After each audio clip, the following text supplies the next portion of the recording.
Snake plant, also called mother-in-law's tongue, is a popular and hardy houseplant with stiff, sword-like leaves.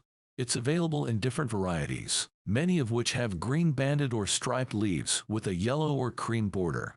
This attractive, easy-to-grow houseplant tolerates drought and low light, making it the go-to option for spaces like offices. Snake plant is a good choice for beginners because it tolerates a range of growing conditions. This low-maintenance container plant adds decorative interest when planted indoors. Here's a comprehensive guide on how to take care of a snake plant and promote its healthy growth. Propagate your snake plant in spring or summer by cuttings or division when plants are at least 4 inches tall. New shoots that emerge can also be potted independently. 1. Light. Snake plants grow best with 8 to 10 hours of indirect sunlight or a few hours of early morning direct sunlight. Too much direct sun causes can burn the plant and damage its leaves. Snake plants tolerate some shade, but lack of light can stunt growth and dilute the plant's color. Snake plants are versatile when it comes to light conditions.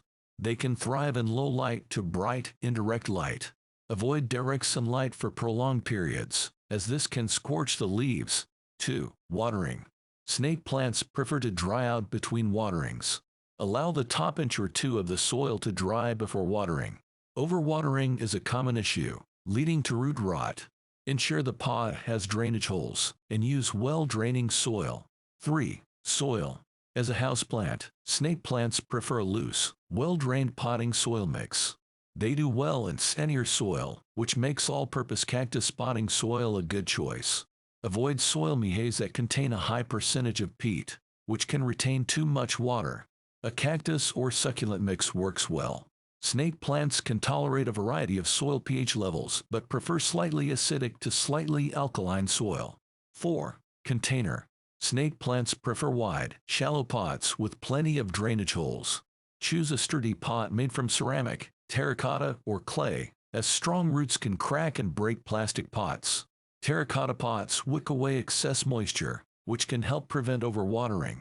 Choose a pot with drainage holes to prevent waterlogging. Snake plants don't mind being slightly root-bound, so don't use a pot that's excessively large. 5. Temperature and humidity.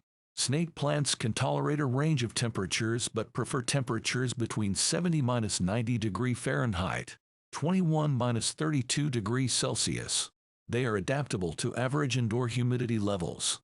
6. Fertilization. Snake plants are not heavy feeders. Fertilize sparingly, usually in the spring and summer, with a balanced, diluted liquid fertilizer. Avoid fertilizing in the fall and winter when the plant is not actively growing. 7. Pruning. Trim yellow or damaged leaves at the base using clean, sharp scissors or pruning shears. Regular pruning can help maintain the plant's shape and appearance. 8. Propagation. Snake plants can be propagated through division or leaf cuttings. Division is usually done during repotting when the plant has outgrown its container. Leaf cuttings can be rooted in soil or water. 9. Pest control. Snake plants are generally resistant to pests, but occasionally, they can be affected by spider mites or mealybugs. Wipe the leaves regularly to remove dust and potential pests.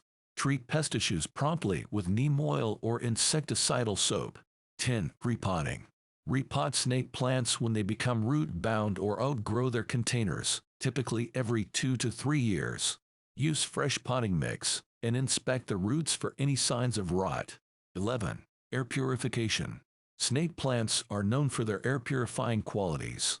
They can remove toxins like formaldehyde and benzene from the air. 12. Avoid drafts. While snake plants are hardy, they can be sensitive to cold drafts. Protect them from sudden temperature changes. By following these care guidelines, you'll be well on your way to growing a healthy and thriving snake plant. Adjust care routines based on your specific indoor conditions, and observe your plant regularly for any signs of distress or changes in growth.